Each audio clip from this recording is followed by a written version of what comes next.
ফটোশপের image mode এখানে দেখতে পাচ্ছি ইমেজ এবং মোড আমরা আগেই দেখিয়েছি যে আমাদের এখানে অনেক মোড রয়েছে 8 বিট থেকে 32 বিট পর্যন্ত সাধারণ অবস্থায় একটি জেপেগ ফরম্যাট 8 বিটে আমাদের এখন ওপেন করা আছে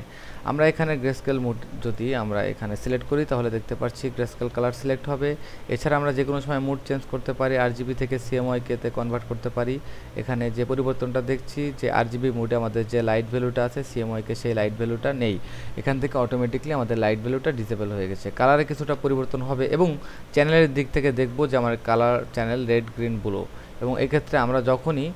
এটিকে মোড চেঞ্জ করে সিএমওয়াইকে তে নেব তখন আমরা দেখতে পাচ্ছি সায়ান ম্যাজেন্টা ইয়েলো ব্ল্যাক আমাদের চ্যানেল দেখলে আমরা বুঝতে পারবো যে আসলে কিভাবে আমাদের মোডটি চেঞ্জ হয় এবং ইমেজ মোডে আরও যেটি রয়েছে ল্যাব কালার লাইটনেস এখানে আলফা এবং ব্রাইট সামথিং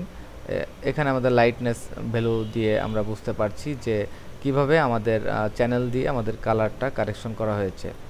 এবং ইমেজ মোড এখানে দেখতে পাচ্ছি ল্যাব এবং এখানে রয়েছে অন্য দুটি বিটম্যাপ এবং এখানে রয়েছে ডিউটোন আমরা এগুলো সম্পর্কে না জানি কারণ এগুলা অনেক অ্যাডভান্স লেভেলে কাজ করার জন্য আমাদের সবথেকে বেশি দরকার হবে সিএমওয়াইকে আরজিবি এবং যদি কেউ ল্যাব কালারে কাজ করে থাকে তাদের জন্য ল্যাব আমরা এসেনশিয়াল ট্রেনিংয়ে বিশেষ করে ফোকাস করব সিএমওয়াইকে এবং আরজিবি তো আমরা দেখলাম যে আসলে আমাদের কালার মোড আমরা যদি কখনো প্রেসে প্রিন্ট করার জন্য কোনো কাজ করতে হয় সেক্ষেত্রে আমাদের অবশ্যই এই ইমেজটিকে সিএমওয়াইকে মোডে নিয়ে কাজ করা বেটার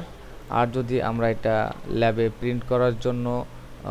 আমরা 3R পিকচার প্রিন্ট করার জন্য এরকম একটা প্রিপারেশন নিয়ে থাকি অবশ্যই সেটা আরজি ডিফল্ট অবস্থায় মোডে থাকলে কোনো সমস্যা হবে না সাধারণ অবস্থায় 8 বিটের পিকচারই আমরা কাজ করে থাকি অনেক হাই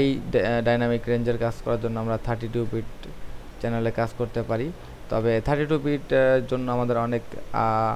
প্রপার্টিজ বা অনেক হাই রিকোয়ারমেন্ট দরকার এত আমাদের এখানে করার কোনোই দরকার নেই আমরা 8 বিটেই নর্মালি কাজ করতে পারি তো আমরা দেখলাম যে কিভাবে মোড চেঞ্জ করে আমাদের অ্যাডোব ফটোশপের ইমেজের মোডগুলো এবং চ্যানেলগুলো চেঞ্জ করা সম্ভব ধন্যবাদ